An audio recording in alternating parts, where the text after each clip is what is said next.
maka berubah hukum. Kedua, dengar dulu Bang. Ya, silakan. Kedua, termasuk babi ini haram. Kalau dia sudah situasi, kondisi dalam dua pilihan, itu tergantung yang punya. Tapi di sini ditegaskan bahwasanya kalau kita ini lebih mementingkan daripada keselamatan, maka dianjurkan untuk merubah hukum haram tadi ini. Bisa jadi manusia bisa rubah Bang ya, hukum Allah bisa dirubah kemudian. Bukan Allah yang bilang kata bisa merubah, tidak. Nah, kan manusia itu kan hadis. Hadis itu buah pikiran manusia, tafsiran, atau itu dari Allah sendiri Bang, perkataan Allah. Hadis itu wahyu. Wahyu, bukannya Al-Quran yang wahyu Bang. Iya, termasuk ucapan dari Nabi lisannya ini. Nah, hadis kan buatan manusia Bang, tafsiran. Betul tidak? Buatan manusia. Manusianya ini ya tafsiran siapa? Manusia kan, buah pikiran manusia kan. Ya maksud Abang ini manusia siapa Bang? Penulis hadis itu siapa? Tapi bukan sekedar itu, dia sekedar tulis kemudian itu dari akal dia, tidak. Lalu di mana dalilnya Bang bahwa itu dari Allah? Di hadis. Itu dari Nabi. Dari Nabi. Nabi dapat dari mana? Lisan Nabi setiap keluar ini itu hukum berdasarkan hukum yang wahyu dari Allah. Nah itu kan sudah ada Al-Quran Bang. Gini Bang. Saya itu percaya jika itu kita merujuk kepada Al-Quran. Baiklah. Walaupun saya ada keraguan karena apa? Karena Muhammad tidak pernah ketemu dengan Allah Subhanahu wa taala, tetapi melalui perantaran yang bernama Jibril. Tapi no problem lah, no problem. Tapi sekarang saya mau tanya, yang diwahyukan kepada Muhammad kan adalah Al-Quran, bukan hadis. Hadis itu kan itu kemudian setelah mereka melihat Al-Quran, lalu barulah ditanyakan ya kan kepada Rasul atau bagaimana itu, sehingga ada hadis. Contoh, diperintahkan kita sholat Bang, itu tidak secara spesifik bahwa sholat harus begini, tidak. Ya, dalam Al-Quran, sungguh ada pada diri Rasulullah suri teladan yang baik. Maka bisa disimpulkan bahwasanya kalau Rasulullah sholat, maka kata Nabi, lihatlah bagaimana aku sholat. Dengar dulu Bang. Iya. Jadi sholat ini bukan berarti Nabi yang karang, tapi hendak ini sudah ada perintah dari Allah melalui, kalau ditulis semua rangkaiannya Bang, lebih tebal lagi Al-Qurannya. Maka melalui bagian. Sekarang gini Bang, saya tanya, Anda bawa ke sholat. Sekarang itu apa maknanya begini Bang? Kalau setiap sholat tuh Bang, lalu lipat kaki ke belakang itu maknanya apa Bang? Selesaikan satu dulu Bang. Saya cuma kan ambil kiasan sholat, bahwasanya sholat itu tidak secara spesifik untuk penjelasannya, hanya saja melalui Nabi, itu namanya hadis, namanya dijelaskan melalui apa yang disabdakan Nabi. Itu loh Bang. Gini. Oke. Silakan. Ya, karena Anda sudah membahas itu, karena sebenarnya kita udah lari dari konteks ya. Kita bahas babi haram atau halal. Saya ambil kan Abang bilang begini, Abang bilang dari mana dasarnya hadis? Ya dari Nabi. Itu lisan Nabi. Nah iya, saya tidak percaya gini Bang. Apakah memang katanya kan gini, Al-Quran sempurna. Kalau Anda membawa hadis, itu artinya sedang menyatakan bahwa Al-Quran itu tidak sempurna. Kenapa tidak sempurna? Karena membutuhkan tafsiran, membutuhkan buah pikiran manusia untuk menafsirkan. Ini Bang, saya kasih penjelasan sederhana. Saya tidak ambil sholat supaya Bang tidak sentil lagi sholat. Iya, tapi jangan muter-muter Bang. Pabrik. Iya enggak. Contoh dari sebuah pabrik. Iya, karena dari tadi muter-muter. Iya, menciptakan, jangan pakai songkat, jangan pakai ketawa, nggak sopan, bawaannya nggak sopan. Iya, karena muter-muter Bang. Ya, gini. Dari produk misalnya motor, dia ciptakan motor, kemudian dia pasarkan di pasaran, pasti dia sertakan dengan yang namanya buku petunjuk, ya kan? Apakah tidak sempurna buku petunjuk? Sempurna. Hanya saja yang mempraktekkannya, orang kadang masih bingung dengan petunjuk tadi. maka pemilik atau konsumen tadi melihat konsepnya harus bukan cuma berdasarkan petunjuk tadi, harus ada yang mempraktekkan. Siapa dia yang mempraktekkan ini? Yaitu misalnya dari pihak leasing atau dari pihak dealer misalnya. Dia harus menjelaskan detail bagaimana cara menarik gas selain daripada buku petunjuk tadi, maka harus ada yang mempraktekkan. Nah, beginilah keadaan kita manusia hari ini. Beginilah Islam. Bukan berarti tidak sempurna buku petunjuk tadi, Bang. Sempurna. Maka Islam, Allah antar ke dunia ini kita semua manusia, diberilah buku petunjuk, yaitu Al-Quran. Menyempurnakan dari kitab-kitab sebelumnya. Maka tidak sempurna, apakah tidak sempurna ini Al-Quran? Tidak. Sempurna, hanya saja yang tunggu dulu Bang. Yang mempraktekkan ini Allah utus lagi kekasihnya Nabi, yaitu Muhammad, untuk menjelaskan bagaimana ini agama, bagaimana keselamatan dunia dan akhirat. Beda dengan abang yang diutus ke dunia ini Nabi, antum rubah jadi Tuhan, gitu loh Bang. Ya, nanti kita lari ke situ Bang, tidak masalah. Masalah Anda nanti bilang jangan yang manusia jadi Tuhan, nanti saya jawab. Sempurna Bang, hanya yang menyempurnakan ini tafsiran, yang mempraktekkan. Tafsiran itu bisa salah ndak Bang? Seperti yang katakan buku petunjuknya itu sudah dikasih, tetapi yang menafsirkan, yang melakukannya itu bisa salah tidak? Ini loh Bang ya, supaya Bang bukan gini loh Bang, maksudnya bisa ndak itu, bisa ndak salah? Tafsiran orang itu bisa salah ndak? Kenapa? Tafsiran bisa salah nggak? Tafsiran orang itu bisa salah nggak? Kan gini, ada yang menafsirkan Al-Quran ini, ya kan, ditafsirkan ini, bisa salah nggak? Bisa salah kalau dia tidak menguasai bidang ilmu, 15 bidang ilmu. Nah, dari mana tolak ukurnya? Tolak ukurnya di mana Bang? Menguasai bidang ilmu. Tolak ukurnya di mana? Belajar. Ya belajar di mana Bang? Karena Al-Quran kan udah sempurna. Lalu ada lagi yang menafsirkan, yang mencocok-cocokkan. Oh ini yang paling tepat. Karena tadi seperti babi. Oh Al-Quran bilang, misalnya dalam surat Al-Baqarah ya 173, Allah Subhanahu Wa Taala melarang memakan daging babi karena mengandung kejahatan dan kekotoran. Lalu di sisi lain di hadis, oh boleh makan kalau terdesak. Kalau memang tidak ada makanan lain, pilih mati atau pilih makan babi. Maka Abdul Somad bilang, dikecap babinya, colek-colek dikecap lalu dimakan, itu jadi halal. Nah ini namanya pelin-pelan. Al-Quran katakan tidak boleh makan. Lalu tiba-tiba hadis bilang boleh dimakan kalau terjepit. Berarti itu adalah buah pikiran dan tafsiran manusia lagi Bang. Makanya saya bilang, apakah Allah yang pelin-pelan atau manusianya yang tidak taat pada hukum Allah? Kenapa Allah antum katakan pelin-pelan? Ini ya saya tanya Anda karena gini, Allah kan udah tetapkan. Sebentar Bang, supaya Abang bisa fokus jawabnya. Ya, Allah bilang di dalam surah Al-Baqarah, bahkan dalam surah Al-Maidah 3, Allah Subhanahu Wa Taala juga menyebut babi sebagai hewan yang haram dimakan. Ya kan? Maka sekarang pertanyaan kita, Allah sudah melarang, titik. Kenapa kemudian ada tafsiran boleh dimakan dalam waktu terdesak? Jadi yang salah siapa? Yang menafsirkan atau Al-Qur'annya? Abang silakan jelaskan. Karena itu adalah kitab suci Abang. Iya, Abang kan ulang-ulang terus. Saya sudah paham Bang. Cuma Bapak ulang-ulang terus. Ini Bang, bukan berarti pertama, jangan keluar lagi kata Allah itu timplan. Stop. Yang mempimplankan mungkin maksud Bapak yang menafsirkan. Oke, itu boleh.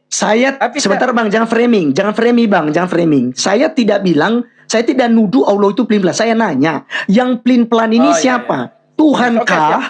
Atau tafsirannya ini? Gitu loh. Karena kan sudah dia katakan, udah jelas ini. Kalau saya mengerti bahwa Allah Subhanahu Wa Taala melarang untuk makan babi, titik. Tidak lagi ada lagi, boleh dimakan kalau terdesak dan segala macam. Konsisten, tidak boleh dimakan babi.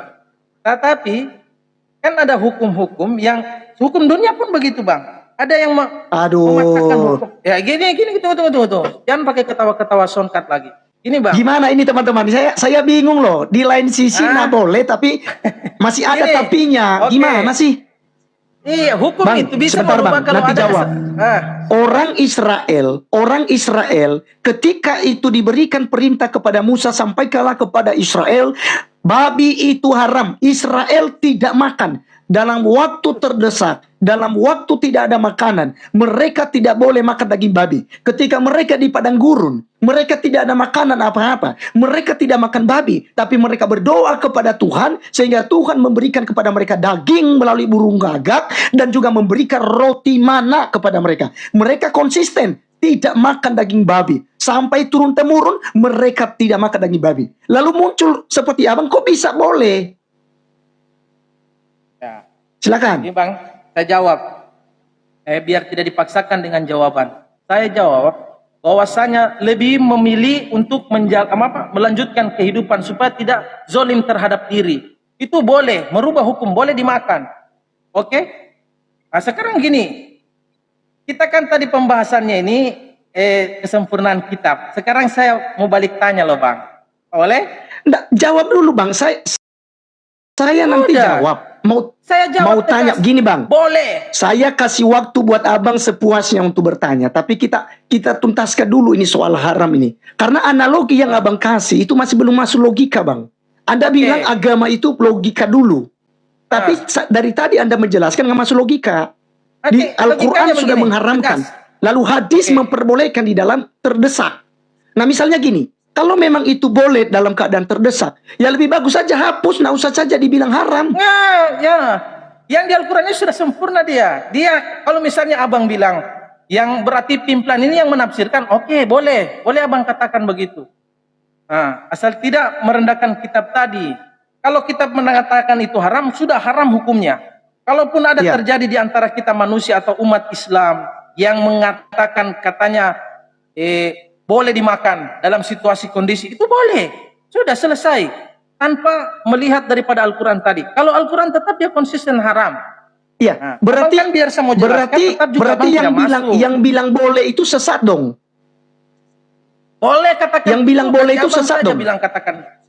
Boleh katakan sesat. Kok dari saya, Bang? Allah Subhanahu wa Ta'ala sudah menetapkan hukum bahwa babi itu haram. Lalu tiba-tiba ada manusia menafsirkan itu boleh dimakan dalam waktu terdesak. Bahkan kalau begitu Bang, misalnya Allah itu mengharamkan perzinahan, betul?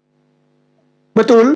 Tapi bagaimana kalau ada seorang kemudian hari, misalnya abang, dalam keadaan terjepit, aduh udah tinggi sekali ini. Dalam terjepit ini udah, tapi ada yang rayu-rayu juga di samping ini. Iya kan? Ini terdesak ini, udah nggak bisa nahan lagi nih.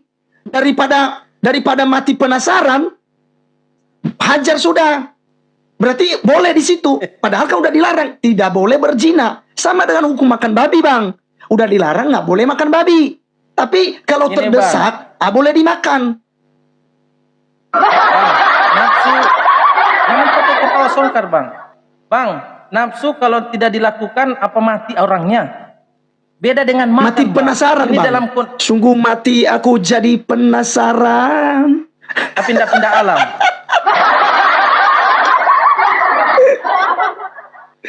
Oke Bang, lanjut Bang. Tuntas? Oke. Iya, lanjut Bang, lanjut. Nah, tadi kan saya pikir begini Bang, saya sudah jelaskan masalah kitab saya itu sudah sempurna, hanya saja kita umat Islam ini dikirim lagi namanya Nabi, diutus oleh Allah Nabi untuk menjelaskan daripada detailnya daripada isi Al-Quran ini. Sebagaimana produk motor tadi, sudah dia sertakan buku petunjuk, kemudian tidak serta-merta buku petunjuk itu memahami oleh konsumen tadi. Harus ada yang menunjukkan secara langsung. Oke, jawaban singkatnya yang salah siapa? Tidak, gini, bukan pertanyaan ini Bang. Aduh, ini, Bang, kok tidak ada yang salah Bang? Harus ada yang salah Bang. Oke. Sekarang saya balik tanya Bang. Kalau kita enggak, yang kesimpulannya Bang? Dulu. Yang salah siapa Bang? Yang salah siapa Bang? Apanya yang salah Bang? Kan tadi kesimpulannya Al-Quran sudah sempurna, oke, fine kita di situ, ya kan? Lalu kan kita yang Islam ini kan punya tafsiran ini dan itu boleh dan tidak boleh. Sekarang yang menjadi jawaban simpelnya dari abang, yang salah siapa? Kalau begitu, berarti yang menafsirkan, betul? Tidak ada yang menafsirkan Bang. Paham gak ini maksud saya Bang? Yang mengatakan boleh itu siapa Bang? Sudah lari lagi. Ini abang sudah ditinggalkan tadi. Kita bicara kita bang. Ya ketahuai bodohnya. Iya. Begini bang. Yang bilang Ya. bukan bang. Habis ini Anda Ya. bertanya, cuman Ya, kasih sudah supaya tadi ini edukasi proses. bang. Sebentar, kita ini edukasi bang. Jadi supaya penonton kita bisa mengambil keputusan. Sekarang, ya, yang salah siapa? Yang menafsirkan.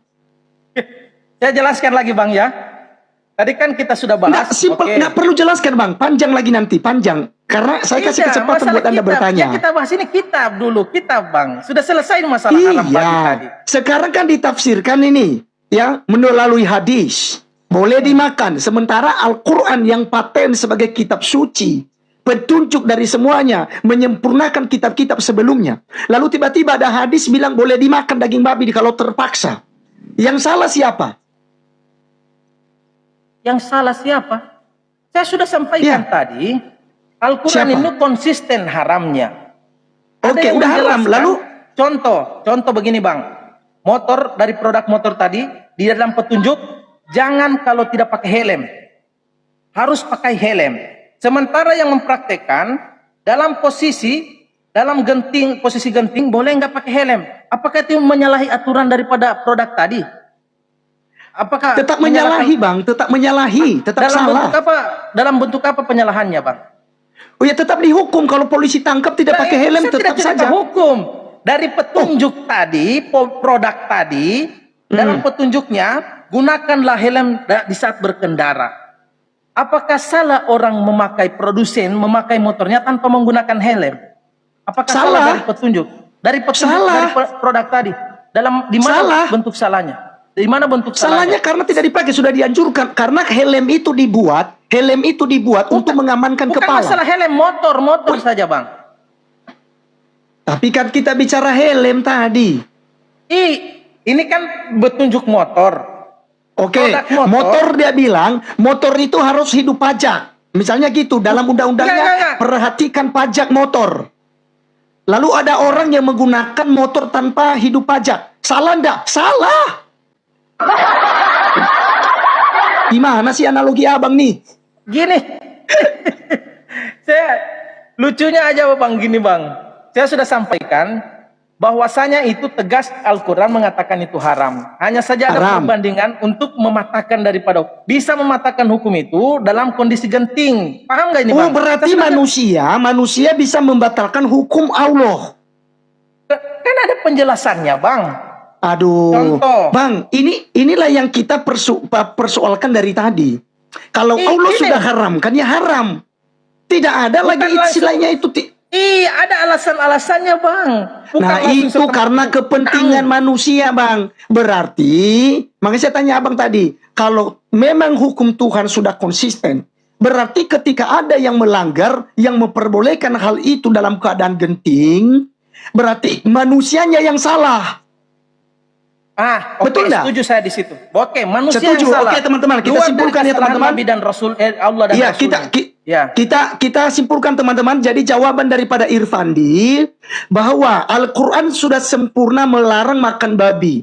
Tapi yang salah adalah penafsirnya yang memperbolehkan makan daging babi. Udah fix. Oke, itu jawabannya.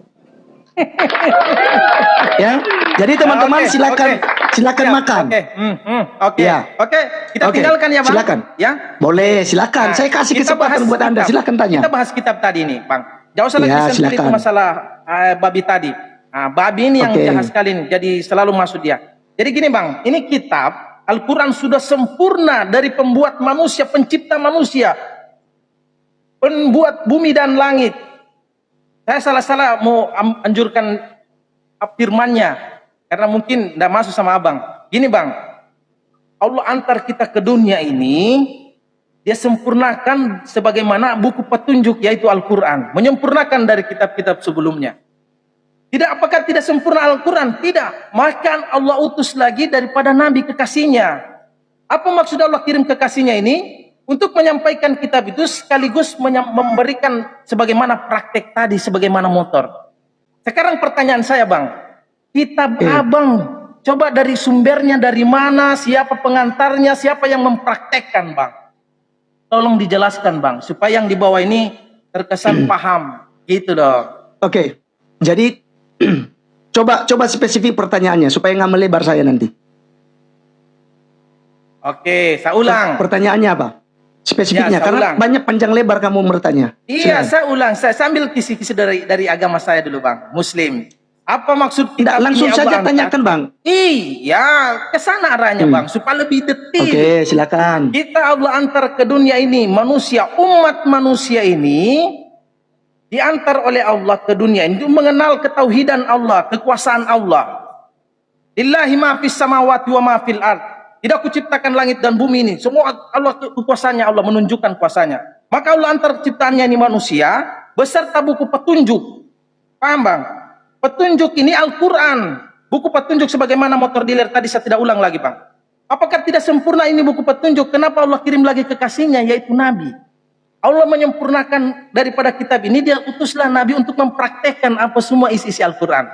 Nah, sekarang pertanyaan saya, Bang, sumbernya daripada kitab Abang, kemudian siapa pemberi petunjuk, kemudian siapa yang mempraktekkan, Bang?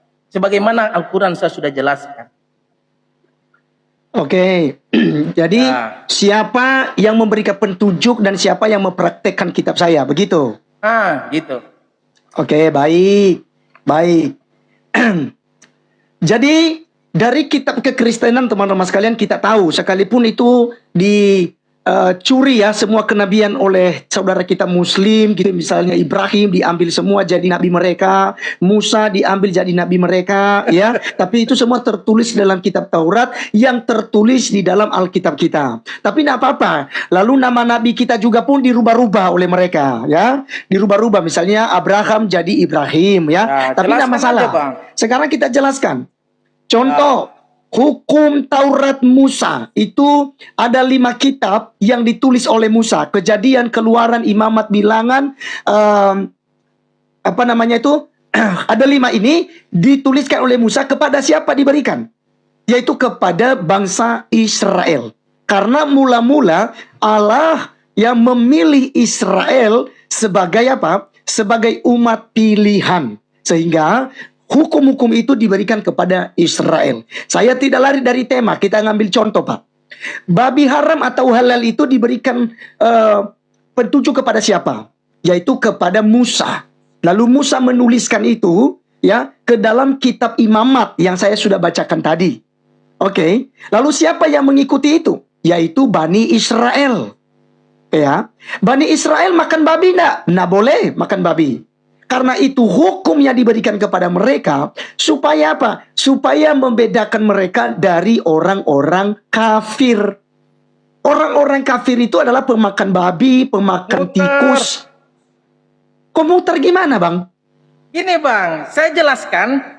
Saya ambil contoh tadi motor. Diciptakan motor dari produsen sama buku petunjuknya. Sekarang Islam juga pun demikian. Allah ciptakan manusia beserta petunjuknya, itu Al-Quran. Sama yang mempraktekkan. Sekarang yang saya tanya, jawab dengan cara lugas, Bang. Abang diantar ke dunia ini, pasti ada petunjuknya. Siapa yang beri petunjuk? Siapa yang mempraktekkan? Jangan-jangan kalau motor bodong. Tidak ada petunjuknya. Motor bodong. Kita manusia bodong nantinya kalau tidak ada petunjuk. Makanya siapa yang beri petunjuk, siapa yang mempraktekkan petunjuk tadi, yang menyempurnakan. Gitu loh, Bang. Oke, Bang. Itulah yang saya jawab. Yang saya jawab kalau Anda ngerti, kalau Anda buka pikiran Anda paham yang saya sampaikan. Tadi saya ambil contoh tentang hukum Musa. Dan kitab Musa yang ditulis itu ada sekitar 5. Maka yang melakukan, siapa yang memberikan wahyu itu adalah Tuhan pencipta langit dan bumi yang bernama Yod-Heh-Vav-He atau Hasem Adonai dipanggil oleh orang Israel. Ingat, bukan Allah Subhanahu wa Ta'ala pencipta langit dan bumi ya, yang disembah oleh orang Israel. Yang disembah adalah Yahweh, Hasem atau Adonai. Dia memberikan petunjuk itu kepada Bani Israel. Udah? Ketika sudah diberikan petunjuk itu, siapa? Yang Anda tanyakan, siapa yang mempraktekannya? Yang mempraktekannya adalah orang-orang Israel di zamannya. Ya. Udah, sampai turun-temurun bangsa Israel Mereka ikuti hukum itu yang terus menganut agama Yudaism. Nah, kemudian ada hukum terbaru yang disebut dengan perjanjian baru. Perjanjian lama itu sudah diberikan kepada Abraham, Ishak dan Yakub dan kepada seluruh bangsa Israel, dan itu dilakukan dengan dengan baik oleh orang-orang Israel yang taat pada agama Yahudi. Sekarang bagaimana dengan perjanjian yang baru? Saya kasih dalilnya, Bang. Ya, Berarti bukan karena Kristen ada ini perjanjian baru di dalam Yeremia. Boleh nggak Nah, usah jangan ketawa, masukkan Bang. Yahudi, Kristen saja. Iya, saya nanti bawa ini ke Kristenan ini. Saya tunjukkan kepada Ya, Anda nggak usah bahas dulu. Yahudi, Bang. Berarti Yahudi yang benar jauh lebih benar daripada Kami tidak bisa terlepas. Kami tidak bisa terlepas dari Yahudi karena keselamatan datangnya dari orang Yahudi. Oh, keselamatan Islam. datang dari Yahudi. Dari Yahudi. Gimana? Karena makanya nabi-nabi itu dari Yahudi, Bukan Bang. dari Yesus. Nanti sebentar. Nanti pertanyaan saya berikut, tunjukkan kepada saya nanti bahwa Muhammad adalah nabi, salah satu nabi dari orang Yahudi. Karena nanti itu pertanyaan saya berikutnya nanti. Tapi saya jawab pertanyaan Anda dulu. Silakan juga Anda persiapkan ayat-ayat Al-Qur'annya bahwa Muhammad adalah dipilih langsung oleh Allah Subhanahu wa taala menjadi nabi. Oke ya? Nanti Anda tunjukkan itu. Sekarang saya tunjukkan kepada Anda bahwa ada perjanjian baru. Perhatikan. Yeremia, aduh saya baru buka kamera. Balik kamera sebentar. Oke ya? Nanti saya masuk tentang kekristenan nanti, Bang. Sesungguhnya akan datang waktunya, demikianlah firman Tuhan, aku akan mengadakan perjanjian baru dengan kaum Israel dan kaum Yehuda. Bukan seperti perjanjian yang telah kuadakan dengan nenek moyang mereka pada waktu aku memegang tangan mereka untuk membawa mereka keluar dari tanah Mesir. Perjanjianku itu telah mereka ingkari. Meskipun aku menjadi Tuhan yang berkuasa atas mereka, demikianlah firman Tuhan. Tetapi beginilah perjanjian yang kuadakan dengan kaum Israel sesudah waktu itu, demikianlah firman Tuhan. Aku akan menaruh Tauratku dalam batin mereka dan menuliskannya dalam hati mereka. Maka aku akan menjadi Allah mereka dan mereka akan menjadi umatku. Ya, oke. Sekarang kita masuk kepada perjanjian baru. Apa perjanjian baru? Yaitu perjanjian tentang Yesus Kristus. Ya, di mana kita bisa melihat di dalam Ibrani 10 ayat yang ke-16 berkata begini. Sebab setelah ia berfirman, inilah perjanjian yang akan kuadakan dengan mereka sesudah waktu itu. Ia berfirman pula, aku akan menaruh hukumku di dalam hati mereka dan menuliskannya dalam akal budi mereka. Dan aku tidak lagi mengingat dosa-dosa dan kesalahan mereka. Jadi apabila untuk semuanya itu ada pengampunan, tidak perlu lagi dipersembahkan korban karena dosa. Hukum yang terbaru yang diberikan kepada orang-orang Israel dan orang-orang Kristen yang percaya, yaitu tentang kedatangan Yesus Kristus. Oke, jadi hukum perjanjian baru yaitu Yesus Kristus menggenapi hukum perjanjian lama. Ya, di mana dalilnya? Di dalam Lukas 16 ayat yang ke-16. Dikatakan apa, Pak? Saya pakai dalil ya. 16 ayat yang ke-16 berkata apa? Hukum Taurat dan kitab para nabi berlaku sampai kepada zaman Yohanes. Siapa Yohanes? Yaitu Yohanes Pembaptis. Dan sejak waktu itu kerajaan Allah diberitakan dan setiap orang menggagahinya, berebut memasukinya. Jadi, ya, semua yang dituliskan dalam hukum Taurat itu digenapi di dalam Yesus Kristus. Kami sekarang mengikuti hukum yang diberikan oleh Yesus. Apa itu? Kasihilah Tuhan Allahmu dengan segenap hatimu, dan kasihilah sesama manusia seperti dirimu sendiri. Kami lagi tidak dihakimi dengan hukum makan babi, hukum makan makan itu dan segala macam. Tidak usah babi lagi. Tidak usah babi. Iya. Ini, Bang. Iya, kami tidak dilarang itu lagi, Bang. Karena apa? Karena kami sudah hidup dalam hukum yang terbaru. Sederhananya, Bang. Sederhananya kan sambil contohnya motor. Kok kembali ke motor, Bang? Dia. Motor itu bukan kitab suci, Bang. Makanya abang ini muter.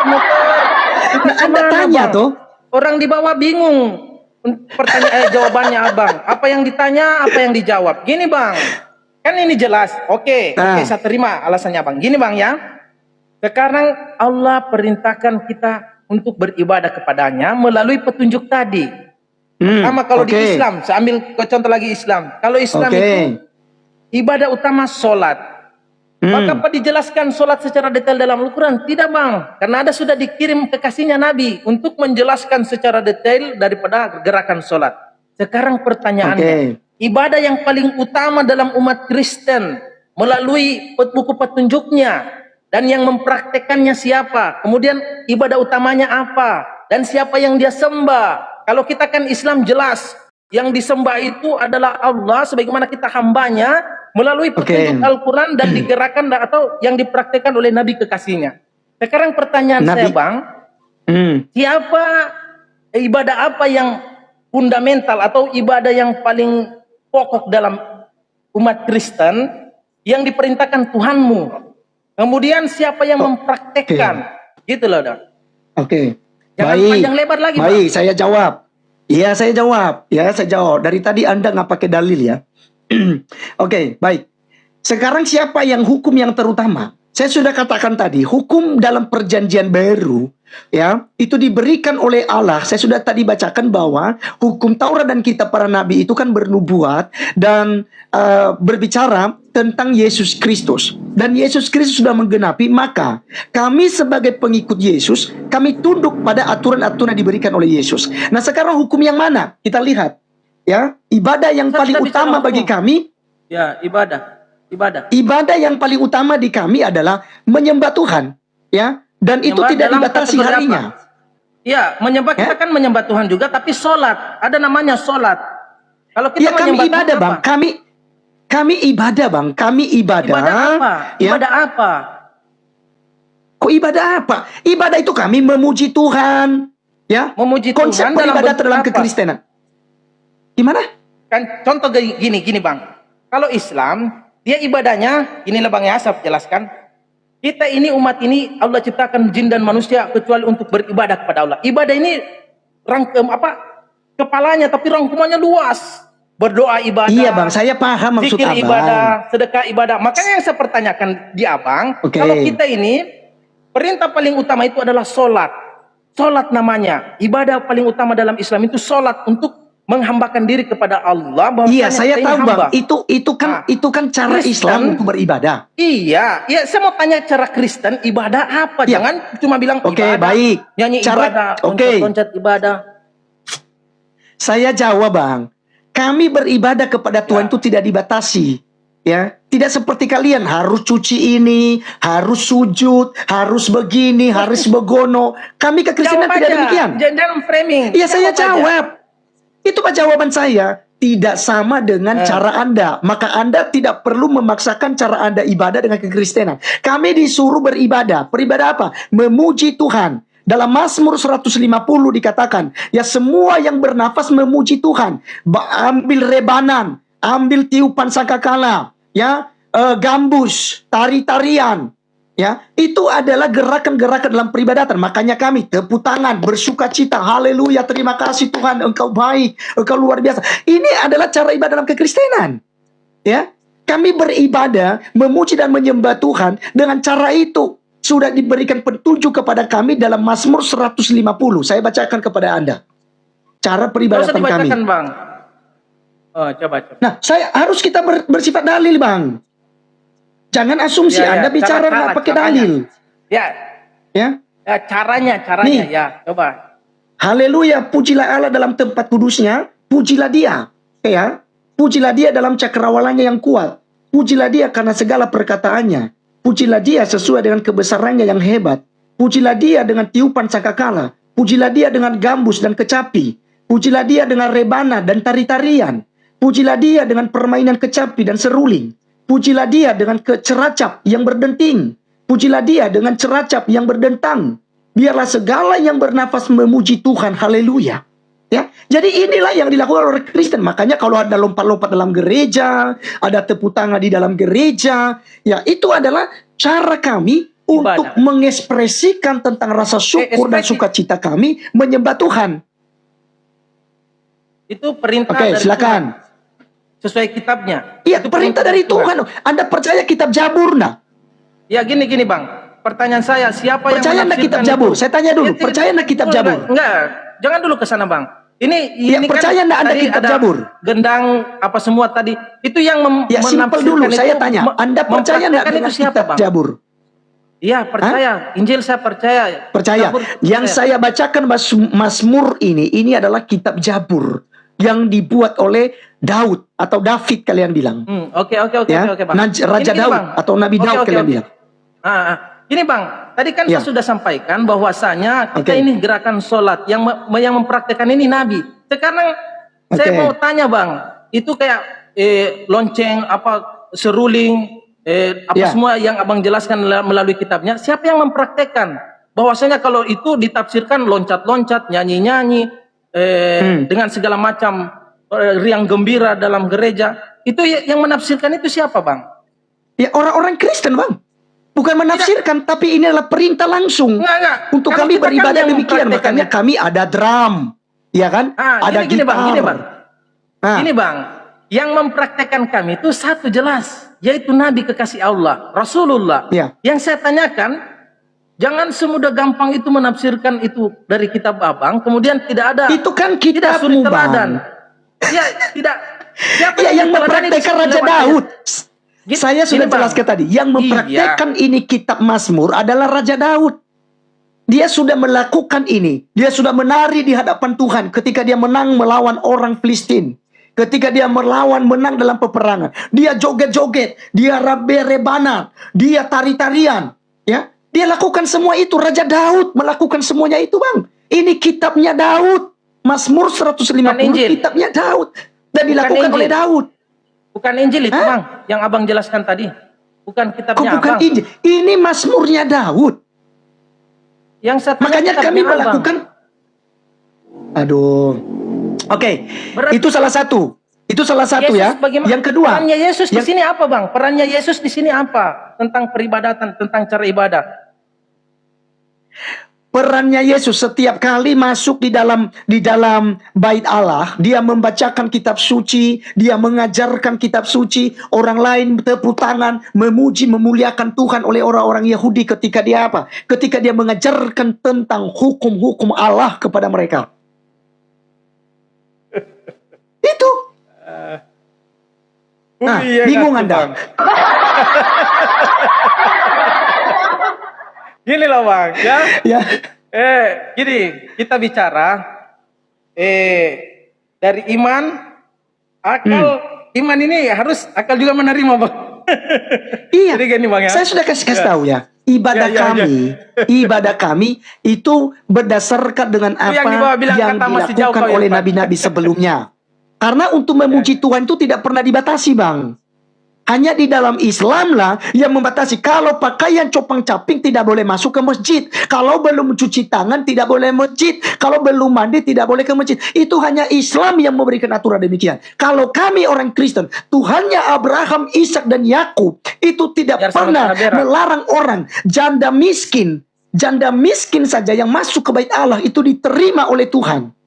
Jadi tidak ada aturan syariat-syariat untuk beribadah kepada Tuhan. Di mana saja boleh memuji dan memuliakan Tuhan. Tidak perlu harus rapi, harus gimana? Biar di WC, kamar mandi boleh. Nah, di kalian saja ada bacaan-bacaan ayat-ayat suci masuk kamar mandi kok. Iya, di luar kamar mandi. Bukan di dalamnya. Kalau masuk kamar mandi harus pakai kaki kiri. Kalau keluar dari kamar mandi pakai kaki kanan. Bacaannya ini. Kalau duduk ayat kursi ini. Dibaca di luar itu, Bang. Nah, Abang bilang kan di mana saja berdoa memuji Tuhan. Masa sementara BAB lagi mules-mulesnya. Tidak ada masalah, Bang. Tidak ada masalah. Hati Anda yang dilihat Tuhan. Ya, Tuhan tidak pernah membuat aturan mempersulit Anda untuk beribadah kepadanya. Itu sebabnya, Yesus Kristus datang ke dunia ini untuk menebus Anda daripada aturan-aturan yang mengikat Anda untuk memuji dan memuliakan Tuhan. Yesus datang untuk menggenapi semuanya itu. Maka kita ikut apa yang dilakukan oleh Tuhan Yesus Kristus. Tidak ada larangan mau Anda di kamar mandi, mau Anda di dalam kamar, Anda mau memuji Tuhan di mana, itu diperbolehkan dalam kekristenan. Tidak ada larangan. Dan semua hari untuk Tuhan. Oke, boleh saya tanya, Bang? Saya tanya, Bang. Anda tadi bilang bahwa Muhammad adalah kekasih Allah, nabi yang diutus oleh Allah, betul? Betul? Kenapa diulang? Oke, tadi Anda katakan bahwa Nabi Muhammad adalah kekasih Allah. Betul? Ya.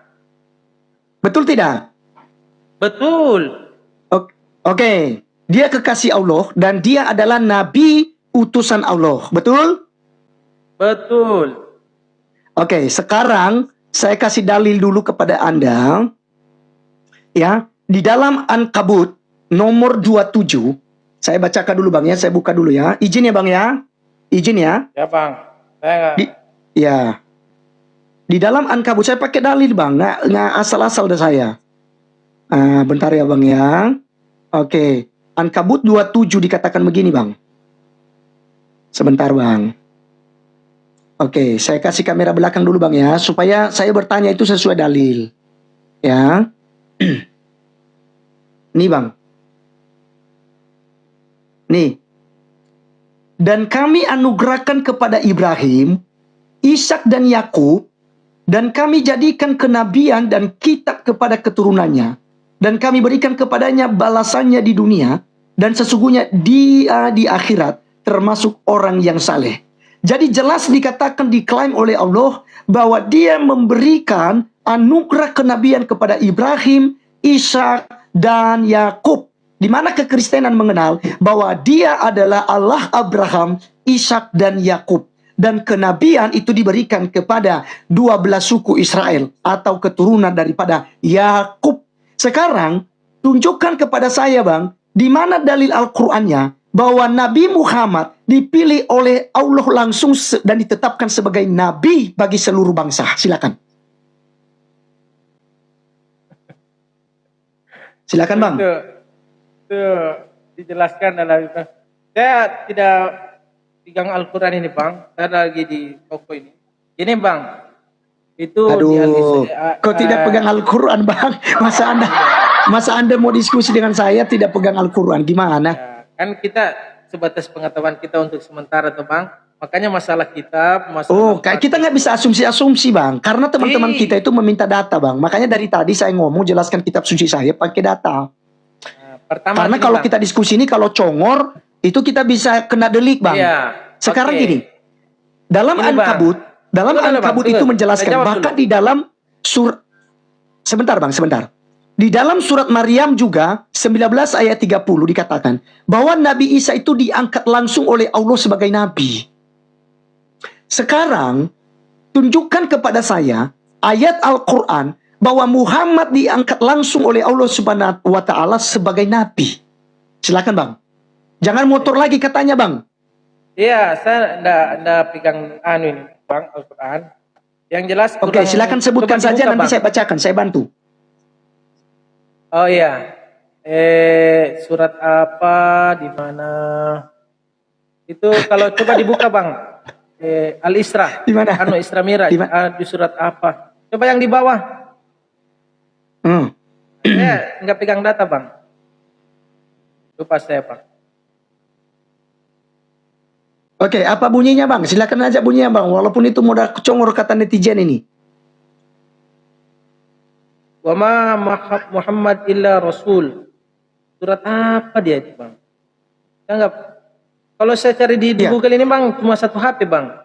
Yang kita tanya Bang ya, kenabian Bang ya, kenabian. Yang kita tanyakan ini kenabian. Karena di dalam surat Maryam 19 ayat 30. Bang, gini Bang. Saya coba dibuka di Google. Surat. Aduh, janganlah suruh saya Bang. Nanti saya kena tangkap Bang. Masa enggak. Saya menjelaskan kitab suci Abang. Saya kan hanya bertanya sesuai dalil. Saya tidak menafsir. Dalam surah An-Nakabut nomor 27 berkata bahwa kami berikan anugerah kenabian kepada keturunan Ibrahim, Ishak, dan Yakub. Gitu. Dan dalam surat Maryam 19:30 bahkan Nabi Isa itu diangkat langsung oleh Allah Subhanahu wa taala sebagai nabi. Ayat 6 coba buka Bang. Al-Hijr. Oke, udah dapat ya Al-Hijr. Tidak, ini yang di bawah. Ya. Surat An-Nahl apa? Coba dibaca ulang. Iya, saya nggak pakai apa bang. Aduh, tadi abang nanya ini nanya itu, lalu Coba ternyata abang baca. ada data. Gimana sih? Enggak ada, tidak, ini saya bawa komal di bawah bang, ayana orang di bawah. Bang, tahu bang, kalau cuma kau ikut nyuruh, kan jelek kan, jelek kan. Abang tadi. Enggak bang, saya Bentar. Nah, itu semua bang, itu dari bawah ini semua udah ketawa-ketawa mereka ini bang, karena abang artinya Surat ada Al-Hijr kitab ayat suci 6, Anda buka sendiri, dulu, Bang. Anda tidak pahami. Padahal katanya bukan tidak dipahami orang Islam. bang. Itu orang ada bagian-bagian kayak misalnya habis Quran itu yang Bapak tanyakan. Kalau saya lihat keterbatasan bang. Abang pun Nah, begini-beginian. Kan itu kewajiban bang untuk bagi umat muslim menghafal Al-Quran. Kewajiban bukan untuk menghafal Al-Quran. Wajib. Wajib. Siapa yang bilang? Nggak wajib nggak untuk hafal Al-Quran. Setahu saya bang, kalau kewajiban itu kalau tidak dilaksanakan dosa. Tapi tidak harus. Nah, kalau untuk hafal Al-Quran, boleh. Dianjurkan. Harus. ya maksudku kalau tidak dibaca gimana? Harus dibaca bang. Lah, kenapa Anda kemudian tidak tahu Al-Quranmu bang? Saya saja tidak menghafal-hafal Alkitab, tapi karena saya sering baca, akhirnya saya tahu ketika Anda bertanya, saya bisa kasih dalil Alkitab. Jika yang tertulis di Alkitab, saya bisa kasih dalil kepada Anda. Buka saja itu bang tadi. Al-Hijr ayat 6, Al-Fat. Abang yang buka lah, masa saya yang kasih dalil? Gimana sih bang? Saya lagi di toko bang. Oke, di mana? Di mana datanya di mana? Al-Hijr. Al-Hijr. Oke, Al-Hijr. Ini surat 13 ya? Atau surah 15? Dulu, ya. Atau izin bang sambil Al-Quran penafsir apa? Oke, silakan bang. Tidak ada saya HP bang. Kalau saya bisa buka di Google. Iya, maksudku kasih tahu aja di mana dikatakan bahwa Nabi Muhammad diangkat oleh Allah jadi nabi. Karena Anda bilang tadi dia adalah kekasih Allah. Karena setahu saya Nabi Muhammad berasal dari Bani Arab. Dari Arab. Ya. Karena dia dari Arab, maka tidak termasuk daripada keturunan Yakub.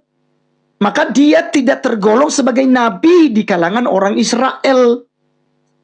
Padahal Anda katakan bahwa dia adalah nabi terakhir yang menutup para nabi. Buka dulu bang. Ya. Saya nggak ada data bang. Saya cuma. Nah, nabi bisa bang diskusi kalau nggak ada data bang, payah. Nanti saya bisa digeruduk tuh. Oh, siapa yang geruduk bang? Bang, teman-teman saya udah pada digeruduk bang, banyak yang sudah digeruduk bang, gara-gara bahas-bahas kitab suci abang. Jadi saya takut bang. Oh, kalau sebatas membahas boleh asalnya nggak ini. Nah bisa bang, karena katanya nanti saya tidak punya ilmu untuk membaca Al-Quran. Caranya bagaimana? Nah, apalagi saya hanya baca terjemahan bang. Nanti dia bilang, kamu saja tidak tahu bahasa asli. Lalu kau baca-baca terjemahan, lalu kau bahasa enakmu. Nanti saya digeruduk bang. Ya. Di mana bang? Di mana datanya bang? Bahwa Nabi Muhammad. Tadi kan Anda yang kor-kor bang ya. Anda bilang, ya teman-teman tadi masih ingat ya teman-teman. Dia mengatakan bahwa Nabi Muhammad adalah kekasih Allah. Ya, kekasih Allah yang diturunkan Al-Quran. Nah, dia mengangkat Nabi Muhammad sebagai nabi gitu. Sekarang kita tanya, karena setahu saya yang diangkat nabi oleh Allah Subhanahu wa taala adalah keturunan Yakub. Nah, keturunan Yakub itu 12 suku Israel. Nah, Nabi Muhammad tidak termasuk suku Israel. Dia kan kalau dikatakan itu dari Ismail berarti itu eyangnya Yakub. Nah, itu bang. Lalu kalau Anda nggak bisa jawab, maka orang akan berpikir, berarti jangan-jangan Allah Subhanahu wa taala tidak sama dengan Tuhan Abraham, Ishak dan Yakub. atau Tuhannya Musa. Tidak sama kalau begitu. Karena ternyata dia tidak pernah ya mengangkat nabi di luar daripada Bani Israel. Keren. Gimana tuh Bang? Buka saja Bang, abang pasti tahu itu. Oke. Kalau Oke, kan sekarang ada gini. pertanyaan nih Bang, pertama menguji, ingin tahu, pas saya kan ada sama abang, buka aja lah Bang, nggak apa-apa. Saya nak tahu, tidak ada Bang. Saya baca-baca Al-Quran, saya tidak pernah menemukan ayat bahwa Nabi Muhammad diangkat oleh Allah Subhanahu wa taala menjadi nabi. Coba dibuka Bang, Nabi surat terakhir. Al-Fat ayat 29 Bang. Coba dibuka dulu. Surat Al-Fat. Al-Fat. Iya. Iya. Itu surah nomor berapa itu teman-teman? Silakan dari Muslim. Tidak, baris saja Bang, surat Al-Fat ayat 29. Al-Hajj. Al-Fat Al-Fat. ya. Iya.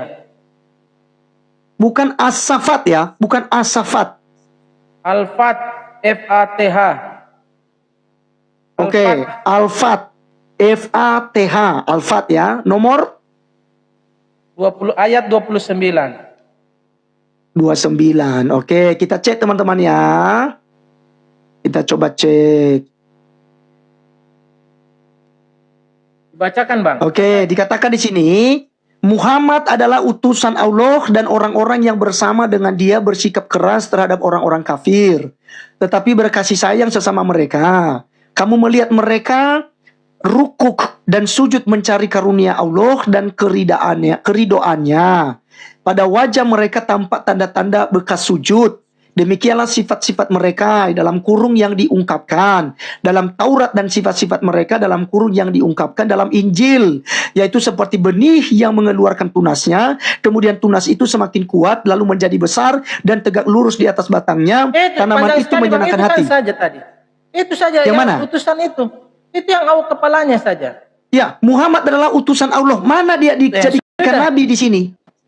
Utusan Allah. Iya, dikatakan nabi di mana, Bang? Coba itu tadi penjelasannya kan sujud apa segala macam. Coba dibaca sempurnanya Bang, sedikit saja. Iya, sujud, iya kan, sujud. Coba dibaca Animea dari kitabmu Bang. Ayat Animea 6 ayat 6 sampai 7. Apa Animea? Apa? Tak ada kitab saya. Tak ada kitab saya Animea. Apa nama kitabmu itu? Amnesia apa? Ya Tuhan. Apa lagi kitab apa lagi itu Bang? Ya. Apa semua nama ayat-ayatmu di situ Bang? Nama kitabmu apa semua? Aimeha, Aminea, Amnesia. Apa namanya Bang? Tidak ada kitab saya itu Bang.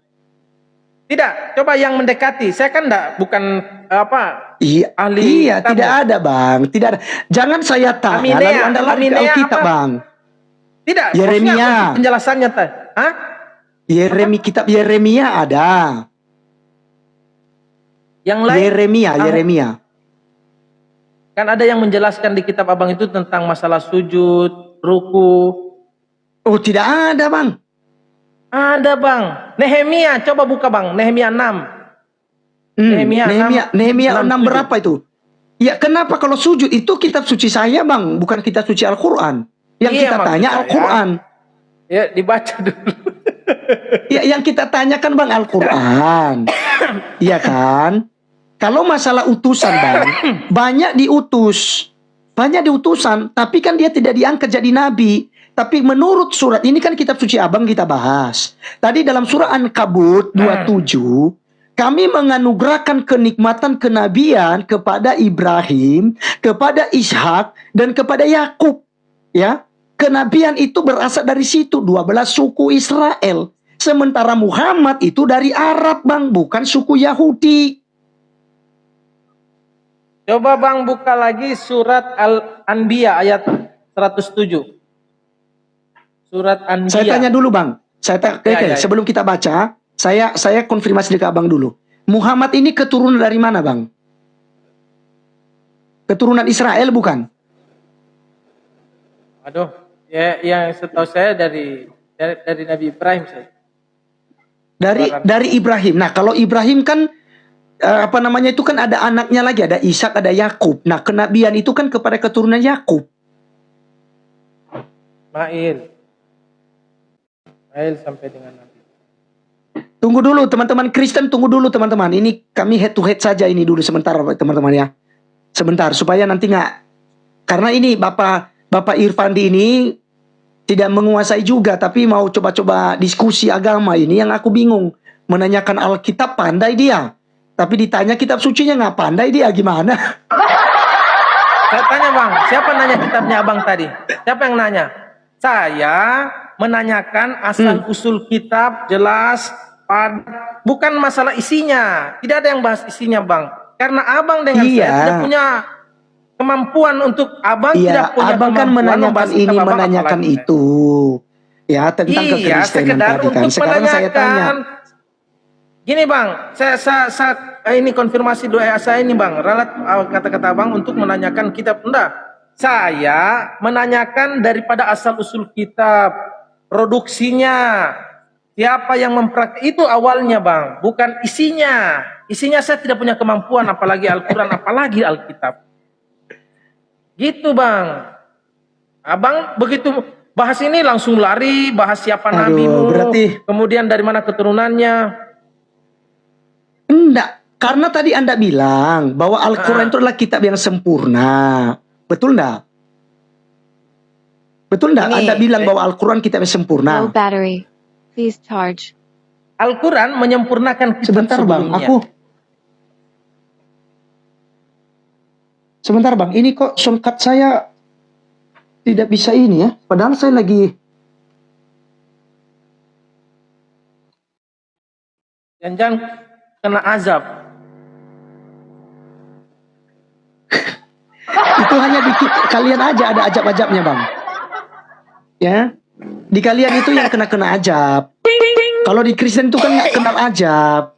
Ya, karena Allah kami itu, Tuhan kami itu kan nggak seperti Tuhan kalian bang, yang mengajab. Awesome. Oke, sekarang gini bang. Berarti tidak ada ya, tidak ada dalilnya bahwa Muhammad itu adalah dipilih langsung oleh Allah jadi nabi, betul?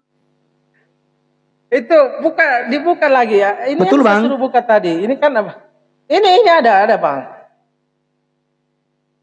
Betul enggak bang? Abang kan tanya surat. Coba dibuka bang. Halo, abang. Low battery. Please charge.